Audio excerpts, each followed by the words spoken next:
Donc je récapitule pour ceux qui n'étaient pas là ce matin, hein, c'est qu'on n'a pas de guidelines, on a tous des expériences différentes, on fait tous des expériences et on n'a pas forcément les mêmes patients suivant les centres, et donc on n'est pas forcément tous d'accord, mais il reste à travailler tous ensemble pour réussir à avancer, et c'est pareil dans le monde entier, puisqu'on a tous des fonds génétiques différents, etc.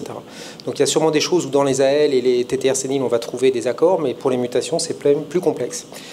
Donc on va vous parler donc de l'aspect cardiologique qui, à notre goût, Vincent et moi-même, justifie déjà de faire le diagnostic donc, des amyloses, puisque notre prise en charge cardiologique va être différente. Toute cette prise en charge cardiologique va être liée que le thème d'aujourd'hui, c'est des patients donc, qui arrivent avec des symptômes cardiaques et qui ont une amylose cardiaque avérée. Et donc, vous voyez ce que c'est qu'un de ces patients, qui d'ailleurs, je crois, venait initialement du CCN, qui est un patient donc, qui avait une valine 122 homozygote, et qui avait fait pas mal d'hôpitaux parisiens, dont Mondor, avec une dizaine de décompensations cardiaques avant d'être diagnostiqué au CCN. Bravo le CCN, encore une fois. Le petit carreau, c'est 1 cm, donc vous voyez ce que ça donne, le degré d'hypertrophie. C'était un patient homozygote, dont on a parlé d'ailleurs dans un cas clinique dans l'autre salle. Et vous voyez donc le degré d'hypertrophie et la disparition de la cavité ventriculaire. Donc vous imaginez la rigidité, on travaille avec l'Institut Langevin sur la rigidité, c'est plus de 40 fois une rigidité d'un myocarde. Donc c'est cavité, il n'y a aucune précharge, il n'y a plus de volume intraventriculaire. Et donc la complexité, c'est de comment démontrer que nos médicaments qui vont être bradycardisants vont aggraver ces patients, puisque déjà qu'il n'y a plus de stroke volume, si vous baissez la fréquence cardiaque, évidemment, vous diminuez le débit cardiaque. Donc ça, c'est un travail qu'on a fait.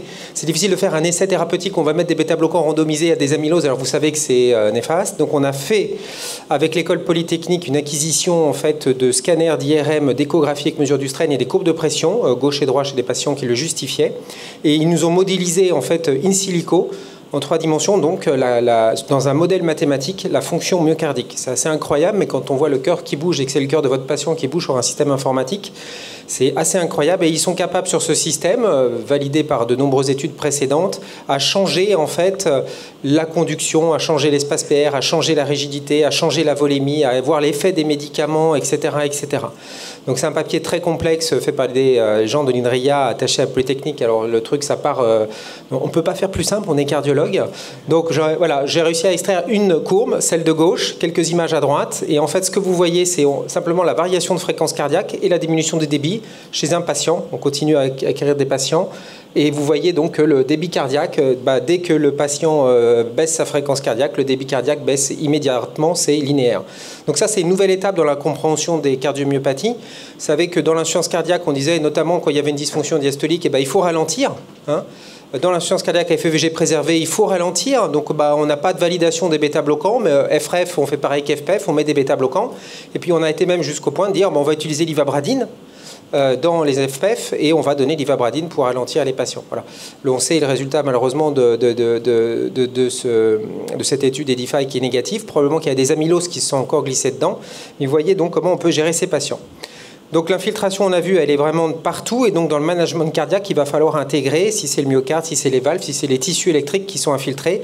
Et cette gestion va être complètement différente, encore une fois, en fonction du phénotype.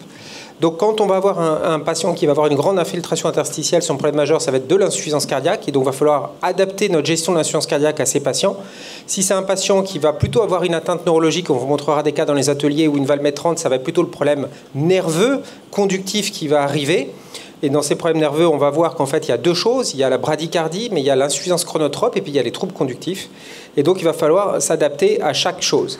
Mais la première chose qu'il faut faire, en fait, quand on gère une amylose, c'est, malheureusement, on ne peut utiliser aucune guidelines. Il ne faut pas utiliser les guidelines de l'insuffisance cardiaque, puisque quand vous avez un patient en insuffisance cardiaque symptomatique, la première chose que vous faites, c'est bêta-bloquant IEC, ARA2, et si le patient est encore rapide, ivabradine. Donc finalement, si vous mettez un bêta-bloquant et une amylose, clairement, vous l'aggravez, voire vous le tuez. Alors je ne croyais pas mes collègues hématologues, il y en a un dans la salle. Quand on a commencé à bosser ensemble, je disais, mais les hématologues, ils n'ont jamais rien compris. Et puis je peux vous assurer qu'ils ont tout à fait raison. Et on voit très bien, dès qu'on arrête les bêta-bloquants, que les patients sont transformés. Et je pense qu'il ne faut pas suivre non plus les guidelines de rythmologie. Et qu'il faut qu'on arrive à faire nos propres guidelines, mais vu l'hétérogénéité de la population, ça pose problème. Donc quand on réfléchit à cette... que faire alors chez ces patients quand on réfléchit à cette courbe, en fait c'est le nouveau score CHADS. C'est le CHADS, c'est top. C'est 1, réfléchir à la conduction, Vincent va nous en parler. 2, à la fréquence cardiaque, une fréquence cardiaque élevée, la maintenir. 3, l'anticoagulation, c'est très thrombogène, on va vous montrer encore des cas. et diurétique, et puis stop, bêta-bloquant, stop, bêta-bloquant, stop, bêta-bloquant. Il y a des très rares cas dans l'amylose où ça nous arrive de laisser les bêta-bloquants, mais c'est exceptionnel. Donc, qu'est-ce qu'on va faire? Alors, je ne vais pas vous parler trop de tout ce qui est électrique, puisque c'est Vincent qui va le faire, mais un mot sur les diurétiques. Les diurétiques, on va l'adapter au niveau de volémie et on va éduquer nos patients pour vraiment avoir le chiffre de l'Azilix ou autre, pas trop, parce que c'est une cardiopathie restrictive, il ne faut pas les décharger trop, mais suffisamment assez en fonction de leur congestion. Et c'est là où la prise de poids, la surveillance du poids et le télémonitoring nous aident beaucoup avec des variations diurétiques à adapter en fonction du poids. Tous les médicaments dromotropes, chronotropes et inotropes négatifs doivent être arrêtés. Je vais parler donc des bêta-bloquants, bien sûr. Je dirais qu'il y a plus de 50% des patients qui arrivent sous bêta-bloquants chez nous. On arrête les bêta-bloquants, 10 jours avec un peu de diurétique, ils vont nettement mieux et ils nous prennent, qu'est-ce que vous avez fait, etc. On n'a rien fait, on a juste arrêté les traitements. La digoxine pose problème, parce que la digoxine, c'est un vieux papier des années 80, où sur des manips in vitro, dans des amyloses de cœur humain, la digoxine se lie en fait aux fibrilles amyloïdes cardiaques. Donc on ne sait pas si ces fibrilles vont avoir un effet toxique, enfin la digoxine, je veux dire, dans le cœur va avoir un effet toxique, ou si ça va diminuer l'activité de la digoxine. Et donc vous verrez dans toutes les revues de l'amylose comment gérer ces patients, la digoxine est contre-indiquée. Et donc finalement, il ne nous reste plus qu'un médicament antiarythmique, dont Vincent, tu en parleras sûrement, c'est l'accordarone. Vous voyez, on a réduit à ça, à la fois pour réduire les patients si on le souhaite, mais aussi pour ralentir des patients qui sont un peu trop rapides. L'anticoagulation, elle est également importante. L'anticoagulation, importante, on va la voir dans les cas cliniques parce que c'est des malades qui sont très thrombogènes, ils thrombosent dans les oreillettes, droite ou gauche, et donc ils font des embolies pulmonaires, des AVC, des ischémies rénales, et demain on vous présentera un travail justement de la scintille-DMSA pour détecter l'aggravation de la fonction rénale dans les amyloses, où on voit le nombre d'embolies que ces patients font, et donc il faut les anticoaguler. Il n'y a pas de guidelines. La guideline, c'est pour nous, c'est quand il y a un profil restrictif, si le patient est en rythme sinusal, il faut l'anticoaguler. On va vous montrer un des cas cliniques. Voilà. Donc pour ce qui est rythmique, Vincent va vous en parler, mais il faut vraiment penser à ce problème d'anticoagulation. Ce n'est pas parce que le patient est anticoagulé depuis 1 mois ou 3 mois et qu'il fait un trouble du rythme ou autre qu'on peut le choquer ou qu'on peut essayer de le réduire par cordarone. Il faut systématiquement aller rechercher le thrombus. Voilà. Et on est assez effectivement limité dans le cadre de ces pathologies. L'autre chose que nous a appris l'amylose, c'est l'insuffisance chronotrope. Alors l'insuffisance chronotrope, c'était quelque chose d'un peu vaporeux pour moi, mais on comprend bien cette relation débit cardiaque égale fréquence cardiaque fois stroke volume. Et on voit ces patients qui peuvent être soit très lents, parce que dans la maladie, en fait, au début, ils vont avoir surtout une insuffisance chronotrope à l'effort, donc ils vont être à 80 et à 70 en basal. Et puis quand ils vont faire un effort, ils vont ne pas s'accélérer, ils vont rester à ces niveaux-là. Et au fur et à mesure que la maladie va progresser, on les voit se ralentir en fait en termes de fréquence cardiaque. Et il y a un très beau papier qui a été fait par Julian Gilmore, où on voit en fait en pré-mortem des amyloses AL et de cette fameuse dissociation électromécanique, c'est la bradycardie qui arrive, une sorte en fait où quand le patient arrive en point de rupture, à ce moment-là, quand il est trop lent, il n'y a plus de débit et ça s'arrête. Et c'est vraiment ça qu'il va falloir prévenir. Et moi, je pense que l'indication des pacemakers chez ces patients, Vincent va nous en parler, n'est vraiment pas à négliger. D'une part, pour améliorer la qualité de vie quand il y a une insuffisance chronotrope. C'est stupéfiant ce que les patients ressentent. L'insuffisance chronotrope, quand vous avez une amylose, vous imaginez, vous n'avez plus de cavité, vous demandez de faire un effort, vous n'augmentez pas votre fréquence cardiaque, vous restez à 60 par minute, et vous êtes essoufflé à l'effort. Et on voit chez ces patients des dissociations entre le NT-proBNP ou un patient qui vous paraît peu congestif. Alors vous allez nous parler sûrement des Valmet 30 et votre expérience chez les Portugais qui sont assez intéressantes parce que là il n'y a pas beaucoup d'hypertrophie, où vraiment on voit que le problème c'est de la fréquence cardiaque. Voilà. Donc il faut bien penser, il faut penser que c'est une maladie qui est évolutive, qui continue de progresser. Alors maintenant, on va voir des médicaments, on va falloir peut-être s'adapter aux effets des médicaments, mais on ne le sait pas, et qui évolue très rapidement. Donc on est dans une phase en fait où il faut réfléchir au préventif. Et le management cardiologique, ça va être de prévenir les complications qui vont arriver, si elles n'ont pas déjà eu lieu. L'AVC ou des emboles, l'insuffisance chronotrope et la qualité de vie, les troubles conductifs, etc. Et puis arrêter les médicaments donc, qui sont néfastes. Et le problème majeur, c'est qu'il va falloir s'adapter avec tout ça. C'est-à-dire qu'il va falloir s'adapter cette prise en charge au wild type et trouver une guidelines pour les wild type qui sera sûrement pas la même que pour les AL et qui sera sûrement pas la même pour les héréditaires en fonction des mutations. Il est clair qu'avec Vincent et Michel, on n'est pas du tout d'accord de traiter les VAL 122 et les VAL MET30 de la même manière. Pour nous, c'est des choses qui sont opposées.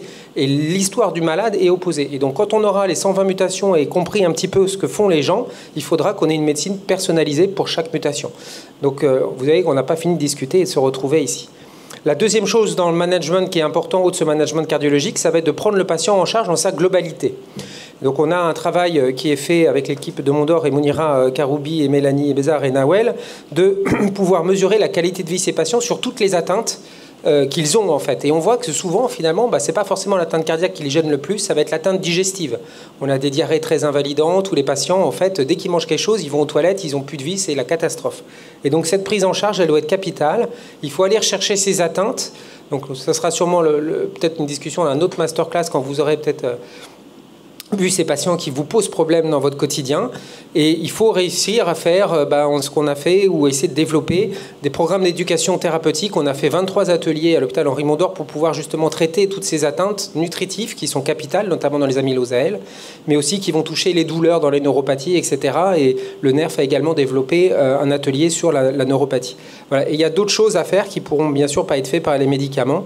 Et même, vous voyez, on a été jusqu'à la fin de vie parce qu'on est tous sous déroxate dans notre service puisqu'on a 50% de mortalité à 3 ans. On a à peu près 1 à 2 patients qui meurent par semaine dans le service. Donc on est content de voir que les traitements évoluent.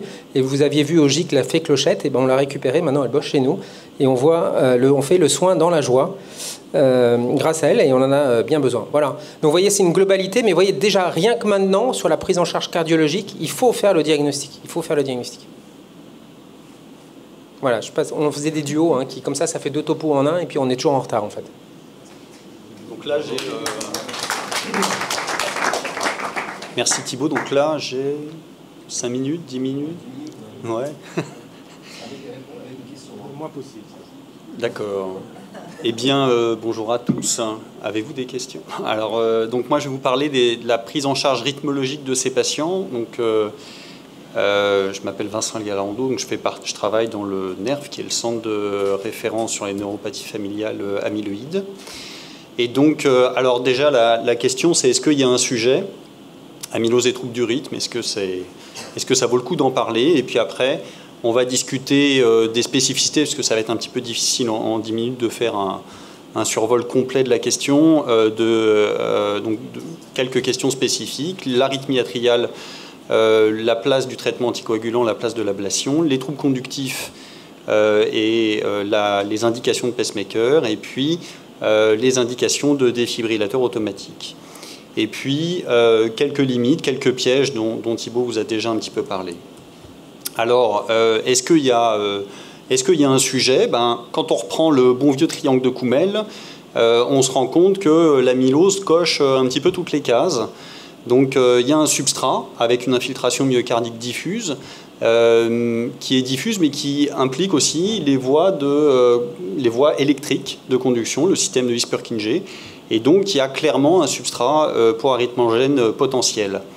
Il y a une gâchette, et il y a une gâchette, on le sait par les études non invasives cliniques, où si vous faites un électrocardiogramme de surface, donc sur 10 secondes, on évalue un peu au doigt mouillé qu'il y a 1/5 des patients qui a une ESV au moins sur un ECG de surface. Et puis, ça monte de plus en plus quand on fait des holters de longue durée, en particulier chez les patients plus âgés. Et puis, il y a une atteinte du système nerveux autonome qui est connue de manière classique sur les amyloses à transthyrétine, mais qui existe aussi chez les amyloses AL. Et donc, on a finalement coché toutes les cases pour avoir de belles arythmies.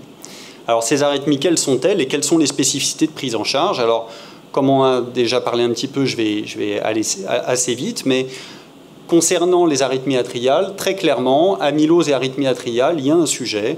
Quand on prend des patients qui ont une chirurgie cardiaque et quand on leur fait, quand on prend le petit bout d'auricule droit là, lors de la cannulation, il y a des dépôts d'amylose dans 16% des patients qui viennent sur le tout venant, sur lequel il n'y avait pas de suspicion clinique auparavant.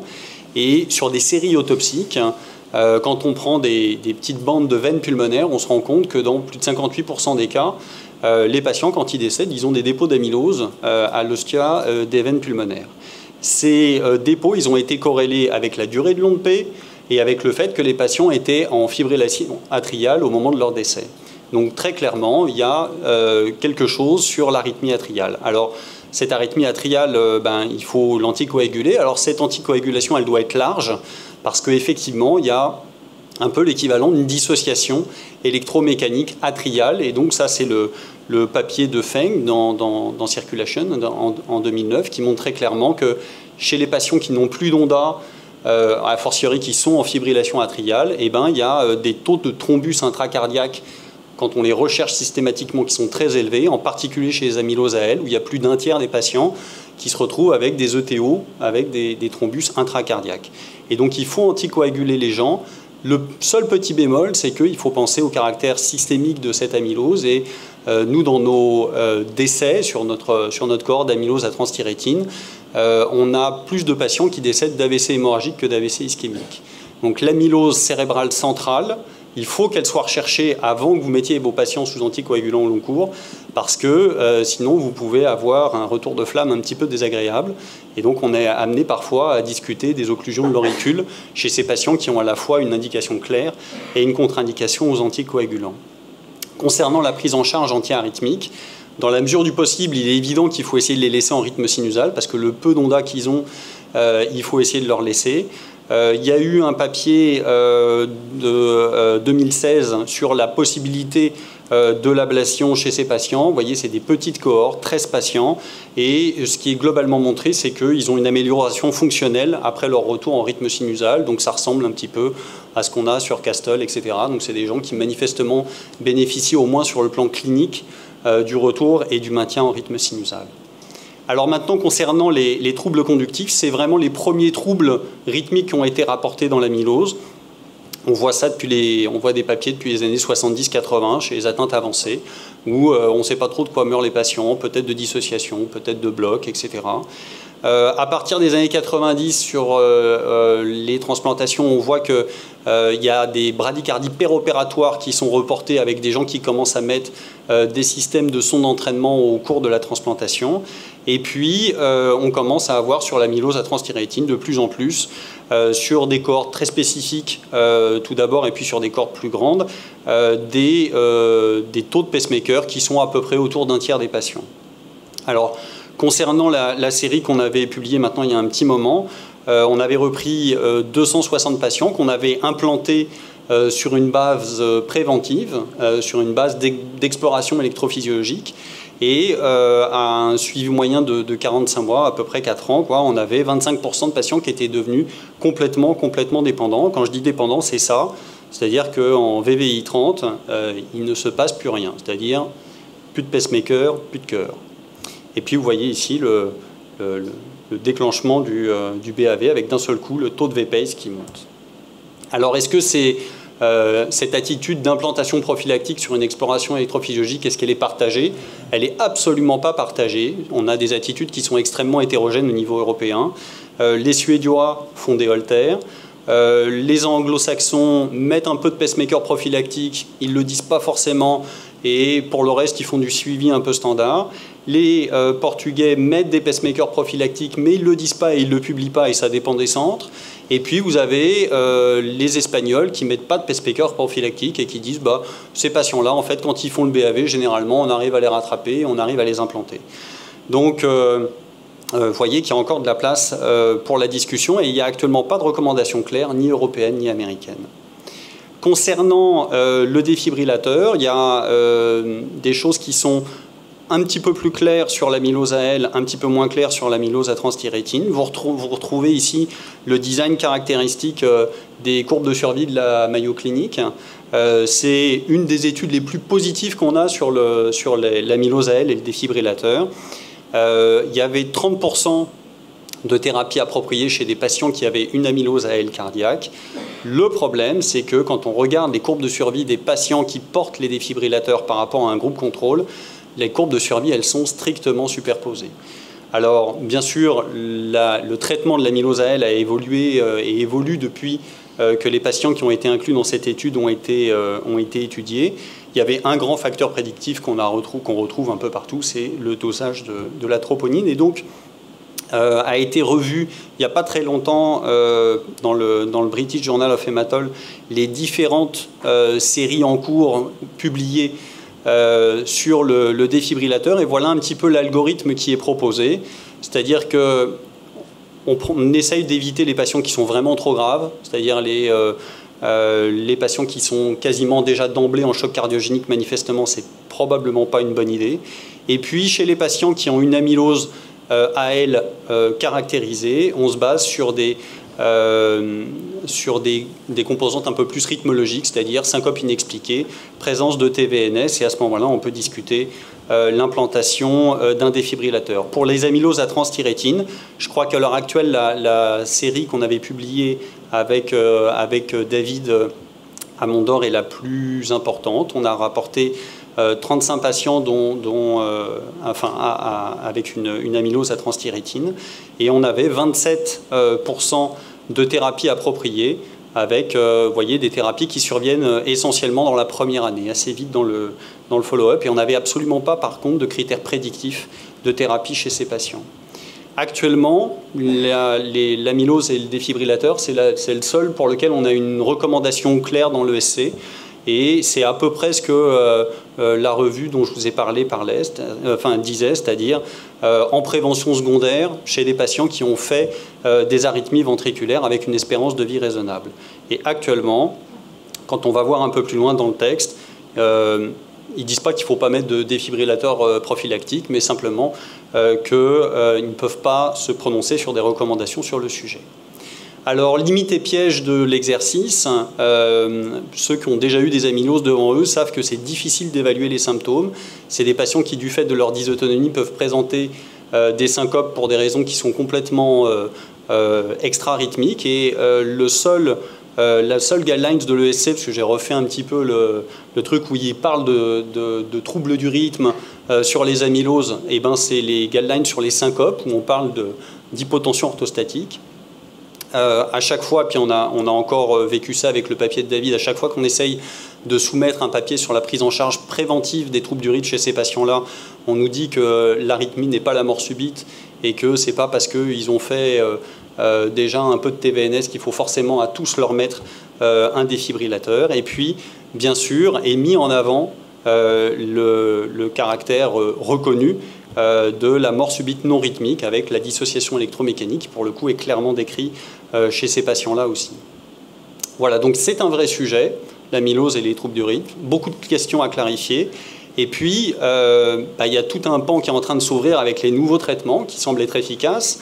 Alors, est-ce que ça va résoudre notre problème? Est-ce que ça va maintenir notre problème?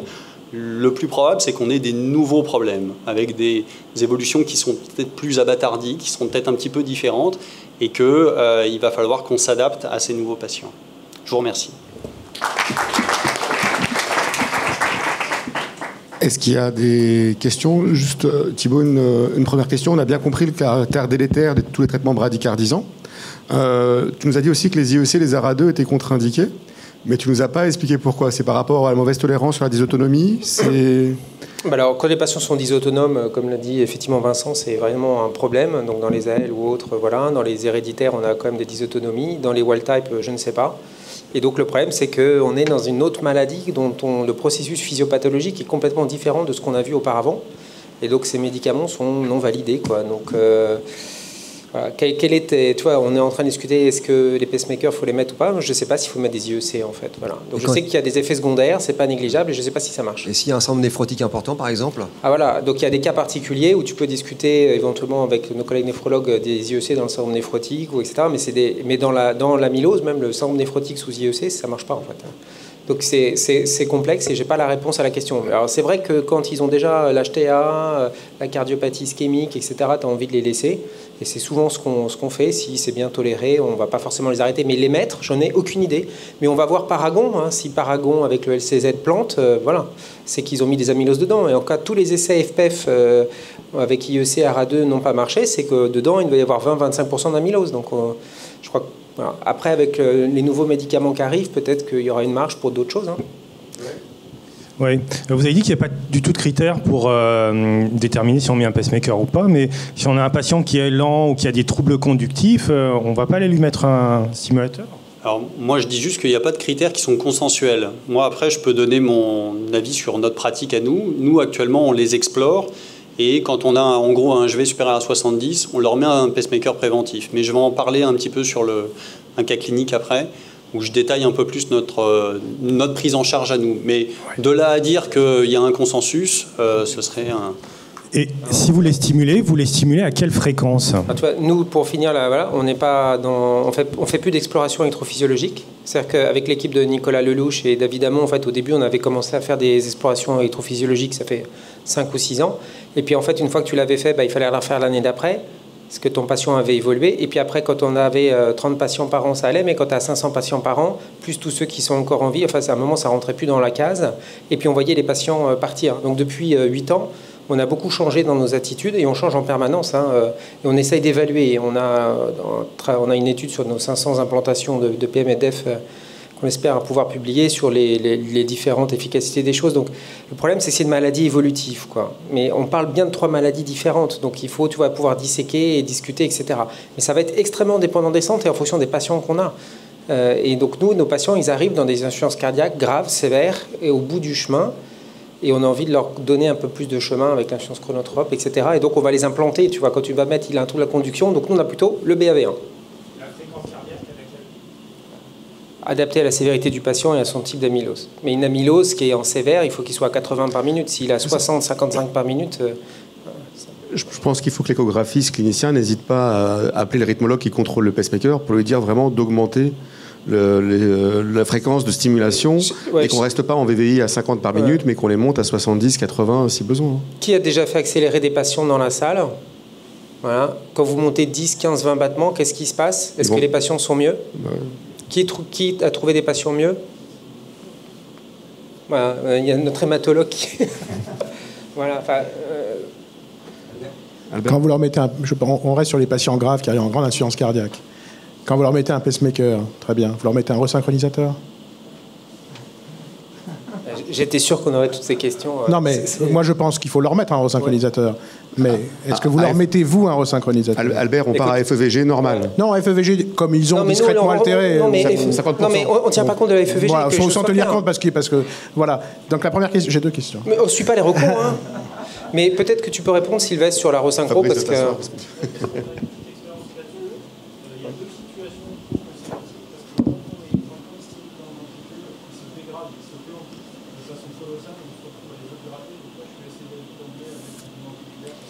En fait, voilà, ils peuvent avoir une indication sur l'insuffisance chronoque sur la bradycardie, et donc après, tu dis qu'est-ce que je fais, où je le mets, est-ce que je mets une sonde? C'est logique de mettre un synchronisateur. S'ils ont des temps de conduction, tu vois, très longs sur l'espace PR, c'est logique de leur mettre un stimulateur. Et après, c'est une discussion au cas par cas en fonction de l'âge du patient, où il en est. La deuxième chose, quelques expériences sur les inotropes positives, intraveineux, chez des gens qui échappent au traitement, avec des résultats qui sont assez bons, y compris la dobutamine, mais y compris l'évosimandant, et des résultats qui persistent.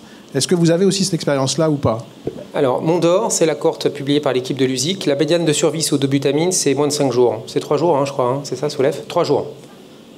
Vous les mettez peut-être quand ils sont morts déjà, peut-être? Voilà. Et donc, on fait... L'équipe de l'USIC fait du lévosimodan. En pratique, je pense qu'ils sont trop graves, nos patients. Mais en tout cas, c'est intéressant parce que c'est-à-dire, quand tu mets des inotropes, si tu veux le greffer, tu as intérêt d'aller vite, quoi.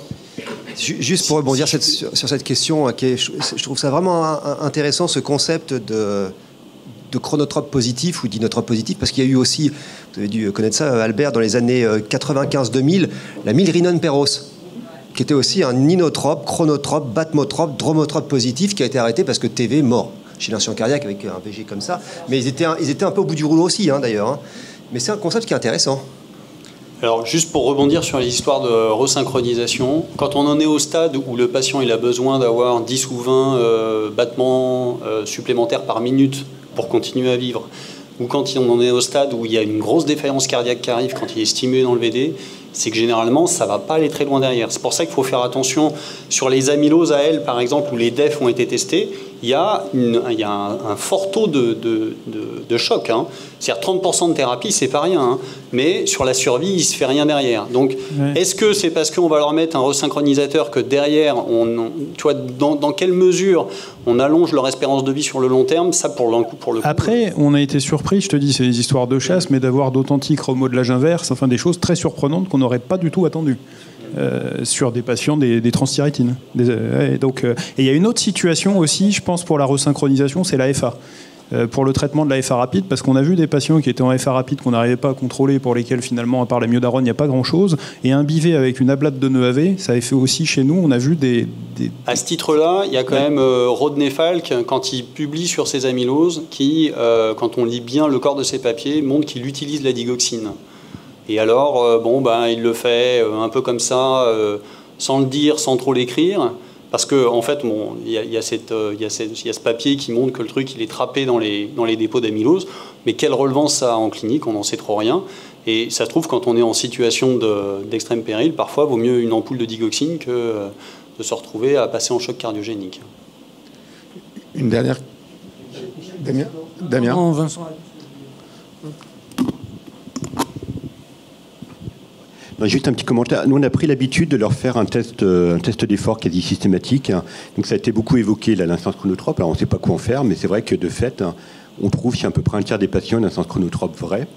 Alors, ce n'est pas une raison pour l'instant pour les implanter de façon certaine, mais clairement, on devine qu'il y a un lien fort avec l'altération de la qualité de vie. Donc, on pourrait imaginer quand même que dans les recommandations, entre guillemets, ça devienne quelque chose à faire. Tout à fait, ouais. Donc on a la même expérience, on a même fait de la réadaptation, etc. Il y a Martin de ton équipe qui présente d'ailleurs son travail demain sur la VO2, etc. Donc je pense que si vous voulez venir, ça va être passionnant parce qu'on est en train, je pense qu'on est en train de décrire une partie de la physiopathologie ou de choses qui n'étaient pas vraiment à bout des patients, mais maintenant on peut mettre un nom dans la maladie. Je pense que ça va nous aider à mieux gérer ces patients, d'identifier effectivement, c'est une physiopathologie qui s'ouvre à nous en fait, différent de ce qu'on pensait en fait, je pense. Michel, un commentaire? Alors simplement pour compléter, puisqu'on parle de dysautonomie, d'insuffisance chronotrope, nous on a aussi beaucoup travaillé et publié des données physiopathologiques intéressantes chez ces patients-là et qui montrent, on a travaillé là-dessus et les Portugais ont travaillé là-dessus aussi. Il y a une dénervation sympathique très importante chez beaucoup de ces patients-là. C'est intéressant au point de vue physiopathologique et au point de vue pronostic. Et ça peut s'étudier notamment avec la scintille à la MIBG. Et puis, il y a aussi une dénervation parasympathique très importante et très pronostique. Et ça, vous pouvez explorer ça facilement avec un test à l'atropine. Vous injectez 2 mg d'atropine, vous verrez qu'il y a plein de patients qui ne s'accélèrent pas du tout.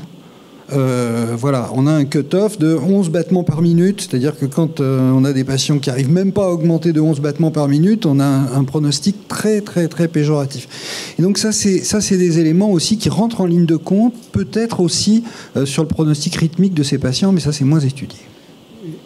J'ai une question d'un praticien qui ne greffe pas, parce que mon centre ne greffe pas. Chez les amyloses héréditaires que vous êtes amené à greffer, c'est greffe-cœur plus foie, parce que j'avais la vieille notion qu'il fallait... Heureusement, Soulève est dans la salle. Hein. Pardon ? Mais je crois que tu soulèves, tu as un cas... Parce que moi, ce que je me rappelais, c'est qu'il fallait aussi faire une greffe de foie, parce que sinon les dépôts allaient revenir. Est-ce que c'est toujours d'actualité ? Est-ce que maintenant vous faites que des greffes cardiaques et le pronostic est bon quand même par la suite ?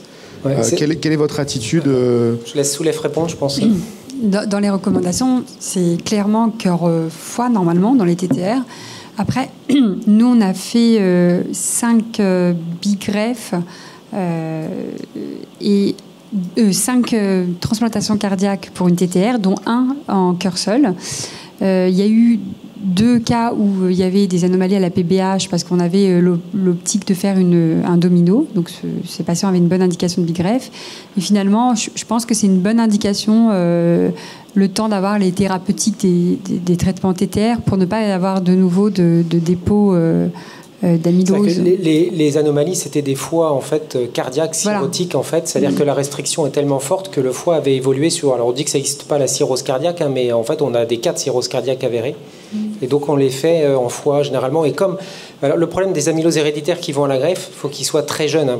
C'est une maladie quand même ils sont au-delà de 65 ans quand ils ont l'atteinte cardiaque. Pour la majeure partie des cas, suffisamment sévère pour indiquer la greffe cardiaque. Et donc, ceux qu'on a greffés, c'est des mutations particulières et puis des homozygotes. Il y a 2 patients qui sont homozygotes. Voilà, ça. Et puis des mutations précoces, en fait. Mais on pourrait se contenter juste d'une greffe cardiaque, surtout avec le type de nouveaux traitements qui vont arriver par la suite. Je pense qu'on pourra y arriver à cœur seul. Oui. Je pense. Après, les résultats de soulève sur la greffe, quand on fait la double greffe, cœur-foie, sont vraiment impressionnants. Hein. C'est-à-dire que c'est mieux de greffer cœur-foie que cœur tout seul. Pour des problèmes d'immunogénicité où le foie en fait, va absorber en fait, tout ce qui est immunogène et donc ton greffon cardiaque tient bien. Donc tu as plusieurs indications finalement. C'est ça, hein, Oui, il y a une tolérance naturelle qui va s'établir avec le foie. Et effectivement, ils ont un foie malade, ces patients, et donc le pronostic est meilleur. On a 100% de survie. Hein. Et ça, c'est connu pour les patients qui sont hors amylose. C'est-à-dire que les doubles greffes cœur-foie, dans l'ensemble, ne font pas pire que les greffes cardiaques. Et deux petites questions pour finir, je pense. Une de rythmo, une d'hémodynamique. Faire une petite étude simple CPP, un reveal pour voir ce qui se passe au long cours, c'est envisageable ou pas? Parce que finalement, les données qu'on a, c'est chez des gens qui sont très malades, avec des troubles du rythme, de conduction. Donc là, c'est déjà installé, mais comprendre finalement l'histoire qui amène à ça, est-ce qu'il n'y aurait pas une indication à faire des reveals? Alors, dans mon souvenir, il y avait eu un PHRC qui avait été demandé. Par Dania Motti, que j'avais... Voilà. En fait, si tu veux, à chaque fois, on a essayé de faire des choses avec Dania ou Vincent ou autres, des PHRC, etc. Pas tout le temps, hein, mais c'est compliqué de faire passer des choses sur l'amylose. C'est-à-dire que c'est une niche, ça n'existe pas. Voilà. Et donc, Dania, avec son mari, avait fait, avec toi, Vincent, je crois, on avait fait quoi, les PM ou les DEF, et puis le Reveal, une année. Ouais, Reveal, ouais. Mais ça c'est pas passé. Hein. Et puis les Anglais ont sorti leur étude sur une vingtaine de patients, donc après... Les Anglais ont publié une étude où ils décrivent surtout des BAV, mais ils décrivent la bradycardie et puis la dissociation qui arrive sur 20 malades. Il y en a 13 qui meurent dans l'étude, et ils meurent tous, tu vois, le phénomène, tu vois, la bradycardie, qui est l'élément déclenchant, un peu d'arythmie, et puis... Et une question plus hémodynamique, la place d'un cathé droit systématique pour appréhender les pressions de remplissage, le débit cardiaque et titrer des bêta-bloquants éventuellement, par exemple. Alors, nous, ça a été quelque chose qu'on a fait à un moment où il n'y avait pas la scintillodépd, où il n'y avait pas, etc. Et puis, où on transplantait beaucoup les patients. Il y avait beaucoup de transplantations hépatiques. Et donc, quand on branche un greffon hépatique et quand on relâche le clamp, il y a deux effets qui se coulent. Il y a le premier effet qui se coule, c'est un remplissage de 500 cc de sérum, quoi. Et puis après, il y a tous les neuromédiateurs qui arrivent et il y a une grande vasoplégie.